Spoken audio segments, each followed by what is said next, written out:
Assalamualaikum warahmatullahi wabarakatuh. Kami dari kelompok 2, kelas BNC 28, Institut Teknologi 10 November, akan mempresentasikan mengenai artikel jurnal ilmiah kami yang berjudul Peran Komunikasi dalam Efektivitas Kerja Kelompok di Masa Pandemi. Pertama-tama, kami akan memperkenalkan diri masing-masing. Pertama ada saya sendiri, Awanana Rizky. Ada saya Adnan Alamsyah. Ada saya Muhammad Rizky Abi Nugraha.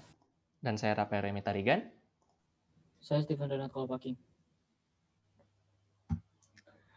Untuk abstrak dari penelitian kami, yaitu komunikasi memiliki peran strategis dalam menjawab berbagai permasalahan yang ada. Peran komunikasi dapat menjadi salah satu bentuk pendidikan usia dini yang secara langsung menyasar masyarakat luas secara efektif dan efisien. Kebanyakan masyarakat lebih memilih pemecahan masalah sebagai faktor yang paling dipengaruhi dalam komunikasi. Karena untuk memecahkan satu masalah ataupun melaksanakan suatu tugas tertentu yang menitik beratkan kerjasama guna mencapai tujuan pengajaran.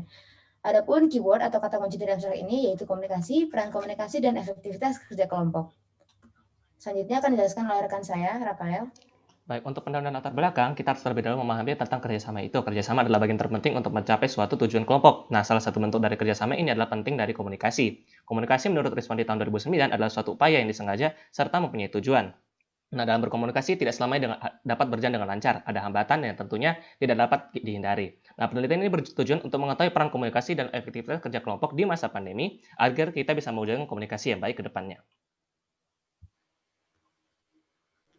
Tinjauan pustaka. Proses komunikasi merupakan proses pengutaran isi pikiran atau perasaan dari seseorang yang disebut sebagai komunikator kepada orang yang ditujukan sebagai komunikan. Fungsi komunikan antara lain untuk menginformasikan, mengajar, dan mempengaruhi seseorang.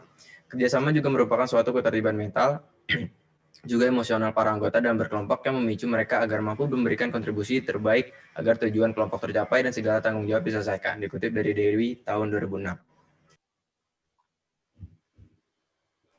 Dari kedua pengertian tersebut dapat diambil kesimpulan bahwa kerjasama yang sehat dan komunikasi yang sehat mampu menyatukan sebagai aspek anggota untuk menjalankan tugas-tugasnya dengan maksimal. Watak dan karakteristik anggota yang beragam tidak jarang menimbulkan kesalahpahaman dan hambatan terjadi sehingga jalannya pekerjaan dapat terhambat. Untuk mengatasi permasalahan tersebut, diperlukan suatu bentuk komunikasi yang baik dan efektif antar anggota dalam kegiatan kerja kelompok. Untuk memahami peran komunikasi dalam kerja kelompok, perlu adanya jurnal penelitian terdahulu yang turut membahas masalah serupa untuk memberikan gambaran dalam pelaksanaan penelitian ke depannya. Dengan demikian, penelitian mengenai topik efektivitas komunikasi dalam kerja kelompok sangat penting untuk dibahas. Tujuannya agar para generasi muda mampu memaksimalkan kegiatan kerja kelompok lewat komunikasi yang baik dan juga efektif. Untuk metode penelitian dari penelitian kami menggunakan metode kualitatif. Data kualitatif adalah data dari penjelasan kata yang tidak bisa dianalisis dalam bentuk bilangan atau angka. Mengutip dari Hidayat 2007, metode penelitian adalah langkah yang dimiliki dan dilakukan oleh peneliti dalam rangka untuk mengumpulkan informasi atau data serta melakukan investigasi pada data yang telah didapatkan tersebut. Baik, sekarang kita akan membahas tentang hasil penelitian dan pembahasan yang telah kami lakukan berdasarkan kuesioner kami. Pertama, kita mengetahui terlebih dahulu demografi responden, yaitu kami mengambil kategori usia, pendidikan, dan jenis kelamin yang akan nanti kita bahas ke depannya di kesimpulan. Dan untuk tabel berikutnya, kita akan mengetahui terlebih dahulu bagaimana pengetahuan tentang para responden mengenai tujuan komunikasi. Dan mayoritas dari responden menjawab tentang berinteraksi. Hal ini tentu sesuai dengan definisi dan tujuan komunikasi secara luas. Dan berikutnya kita membahas tentang faktor yang sangat dipengaruhi komunikasi dalam kerja kelompok. Setelah kita membahas tentang tujuannya, kita akan mengetahui terlebih dahulu tentang faktor yang telah dipengaruhi oleh komunikasi. Nah, mayoritas dari responden menjawab tentang pengambilan keputusan dan pemecahan masalah. Hal ini tentu sesuai dengan kutipan dari Rusia 2008 yang menegaskan bahwa pengambilan keputusan dan pemecahan masalah merupakan salah satu faktor terpenting dalam pelaksanaan kerja kelompok.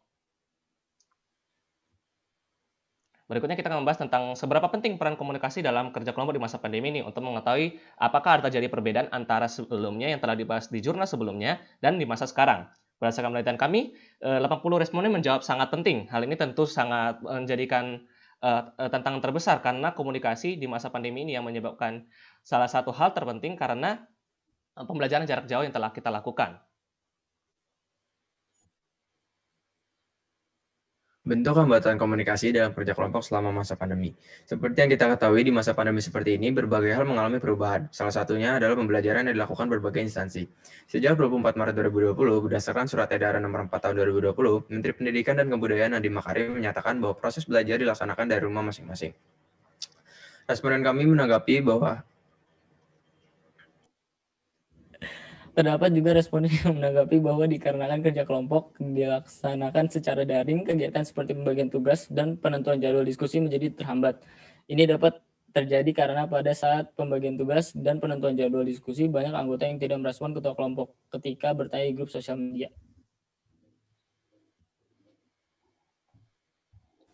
Solusi untuk meningkatkan peran komunikasi dan efektivitas kerja kelompok selama masa pandemi, salah satu solusi yang banyak sekali dijabarkan oleh para responden adalah pentingnya pemimpin atau ketua kelompok yang baik dan memiliki tanggung jawab untuk membina setiap anggota kelompoknya sehingga mampu menciptakan komunikasi yang baik dan efektivitas kerja kelompok dapat tercapai. Responden juga berpendapat bahwa setiap anggota kelompok harus memiliki kesadaran serta tanggung jawab masing-masing. Setiap anggota haruslah kooperatif dan sadar diri dengan segala permasalahan yang dihadapi anggota lainnya sehingga mampu saling membantu dan merangkul satu sama lain, inisiatif, menahan ego, dan selalu mengapresiasi pendapat orang lain. Masih terkait solusi, selain itu responden juga turut memperhatikan kemungkinan yang lain seperti cara berkomunikasi setiap orang yang ternyata berbeda-beda. Terdapat kemungkinan di mana ada salah satu anggota yang pemalu, serta oleh karena itu harus melalui perantara sehingga anggota tersebut dapat menyampaikan aspirasinya. Hal ini diharapkan dapat menciptakan good teamwork dalam satu kelompok dan menciptakan suasana yang baik dalam diskusi. Secara keseluruhan, komponen-komponen internal haruslah menjadi fokus utama dan menjadi titik utama untuk dikembangkan agar kinerja dan komunikasi selalu berjalan lancar dan tidak adanya hambatan yang menghalangi proses diskusi serta pemecahan masalah ke depannya. Baik, untuk kesimpulan dari penelitian ini, kita bisa melihat dari semua aspek hasil penelitian, kita bisa melihat bahwa tidak ada perbedaan secara pemahaman luas tentang komunikasi, baik dari siswa SMA dan siswa mahasiswa dan dari jenis kelamin laki-laki dan jenis kelamin perempuan. Keduanya segala aspek telah dipahami dengan baik. Berikutnya untuk masalah tentang faktor-faktor yang telah dipengaruhi selama masa pandemi ini oleh komunikasi. Nah, secara pengetahuan luas, tidak perbedaan dari perempuan dan laki-laki, perempuan justru lebih memberikan dampak yang lebih serius daripada laki-laki. Dan kalau kita lihat dari segi SMA dan mahasiswa, SMA cenderung tidak memberikan terlalu banyak dampak yang mereka hadapi dibandingkan mahasiswa. Dan yang terakhir, kita bisa melihat dari sini adalah solusi yang diberikan oleh para responden. Jika kita lihat dari pembagian antara laki-laki dan perempuan, justru perempuan lebih banyak memberikan solusi-solusi yang lebih inovatif daripada laki-laki. Dan jika kita lihat dari segi siswa dan mahasiswa, siswa SMA justru tidak banyak memberikan solusi-solusi kritis, tidak seperti pada mahasiswa yang telah banyak melakukan kegiatan kerja kelompok, apalagi di masa pandemi seperti ini. Baik, itu cukup dari kami. Terima kasih banyak. Wassalamualaikum warahmatullahi wabarakatuh.